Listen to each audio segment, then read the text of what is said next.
2017 में जब यूपी में सीएम योगी आदित्यनाथ की सरकार आई, तब वाकई में महिला सुरक्षा हो या फिर कानून व्यवस्था, सभी पर सीएम योगी ने काम करना शुरू किया था। लेकिन अब लगभग 4.5 साल बीतने के बाद ऐसा लगता है कि हाथी के दांत दिखाने के कुछ और खाने के कुछ और होते हैं। अभी हाल ही में एनसीआरबी की रिपोर्ट ने साफ कर दिया कि यूपी में महिला कितना सुरक्षित है और यहाँ की कानून व्यवस्था वाकई में कितनी मजबूत है। महिलाओं के साथ होने वाले आपराधिक मामलों में यूपी पहले स्थान पर है और बलात्कार के मामले में दूसरे स्थान पर। वहीं इन सभी मामलों में पुलिस का रवैया जो है वो कितना लचर है, ये इन बढ़ते आंकड़ों को देखकर अंदाजा लगाया जा सकता है। लेकिन इन अपराधों के बीच अपराधियों के ज्यादा जिनके कारनामे हाईलाइट हुए हैं, वो है यूपी की कर्मठ और मेहनती पुलिस, जिन्हें अब वर्दी वाला गुंडा कहना गलत नहीं होगा।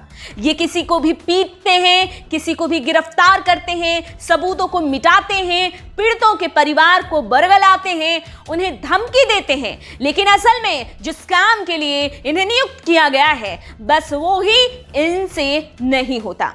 हाल के मामले जिस तरह के सामने आए हैं, उससे तो कम से कम ऐसा ही लगता है। हम अपनी तरफ से कुछ भी नहीं कह रहे, बल्कि हम सिर्फ हालातों को देखकर ऐसे सवाल उठा रहे हैं। अभी हाल ही में कानपुर के प्रॉपर्टी डीलर मनीष गुप्ता की हत्या के बाद गोरखपुर पुलिस के साथ साथ सीएम योगी आदित्यनाथ भी निशाने पर हैं। सीएम योगी खुद पीड़ित के परिवार से मिलने गए और न्याय दिलाने का आश्वासन भी दिया। अब सवाल यह है कि आखिर पुलिस की हिम्मत इतनी बड़ी ही कैसे कि खुद सीएम को चलकर पीड़ितों को आकर आश्वासन देना पड़ रहा है। आज हम आपको 5 ऐसे मामले बताने जा रहे हैं जिसमें पुलिस की दबंगई के कारण लोगों की जान गई और हंगामा होने पर खुद सीएम को आना पड़ा। चलिए एक एक करके उन मामलों पर गौर करते हैं। जेवर लूटपाट। ग्रेटर नोएडा के जेवर में मई 2017 में पूरा इलाका उस वक्त दहल गया था जब आधी रात के वक्त आधा दर्जन हथियारबंद बदमाशों ने कार से जा रहे एक परिवार के साथ हथियार की नोक पर लूटपाट की और 4 महिलाओं के साथ गैंगरेप की वारदात को अंजाम दिया। इतना ही नहीं, विरोध करने पर एक शख्स की तो हत्या कर दी गई। ये घटना काफी ज्यादा सुर्खियों में थी। साथ ही साथ लोग पुलिस की लापरवाही के कारण बहुत ज्यादा गुस्से से भरे हुए थे। मामले की जो गंभीरता है उसको देखते हुए, मामला कितना गंभीर था उसको देखते हुए 1 जून 2017 के दिन सीएम योगी आदित्यनाथ को पीड़ित परिवार से मुलाकात करनी पड़ी थी। सीएम योगी ने पीड़ित परिवार को 5 लाख रुपए का मुआवजा और बच्चों को मुफ्त शिक्षा देने का ऐलान कर दिया था। योगी सरकार में ऐसे और भी मामले हैं, सिर्फ यही मामला नहीं है। चलिए अगले मामले पर गौर करते हैं। कासगंज तिरंगा यात्रा हिंसा। यूपी का कासगंज उस वक्त खून से सराबोर हो गया था जब 26 जनवरी 2018 को कुछ हिंदूवादी संगठन तिरंगा यात्रा निकाल रहे थे। लेकिन जब वो बड्ढू नगर से गुजर रहे थे तो उन्होंने डीजे पर भड़काऊ गीत बजाए थे, जिसके कारण 2 पक्षों में झगड़ा हुआ जो बाद में हिंसा में बदल गई।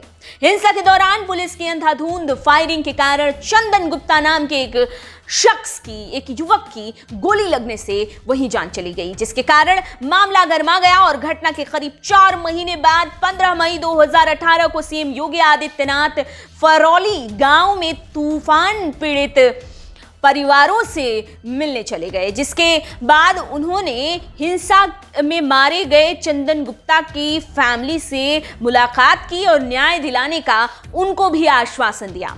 अगले मामले पर गौर करते हैं और ये मामला है विवेक तिवारी हत्याकांड, लखनऊ का। लखनऊ के गोमती नगर में 2018 में एप्पल कंपनी में काम करने वाले विवेक तिवारी की एक पुलिस वाले ने गोली मारकर हत्या कर दी थी। गोली मारकर हत्या इसलिए क्योंकि सीधे ये पुलिस के द्वारा गोली मारने का मामला था।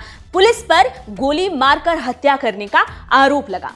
मामले में पुलिस वाले के होने के कारण मामला बेहद सनसनीखेज हो गया। बहुत सुर्खियां बटोरी इस मामले ने। इस पर जमकर पॉलिटिक्स भी हुआ। ब्राह्मण समाज भी काफी ज्यादा नाराज था इस घटना के बाद। हालांकि गोरखपुर की तरह पुलिस आरोपी को बचाने के लिए मामले को रफा दफा करने की कोशिश तो कर रही थी, लेकिन लोगों के गुस्से के कारण आरोपी के खिलाफ एफआईआर दर्ज कर उसे अरेस्ट किया गया। बावजूद इसके मामला शांत नहीं हुआ तो 1 अक्टूबर 2018 की तारीख को सीएम योगी आदित्यनाथ से खुद मृतक विवेक तिवारी की पत्नी कल्पना तिवारी से मिले थे। कल्पना को नौकरी और आर्थिक मदद देने का ऐलान तक किया था। कमलेश तिवारी हत्याकांड लखनऊ, इस पर भी गौर करते हैं। 2019 में हिंदुवादी नेता कमलेश तिवारी की 2 भगवाधारी गुंडों ने हत्या कर दी थी, ऐसा कुछ आरोप लगते हैं।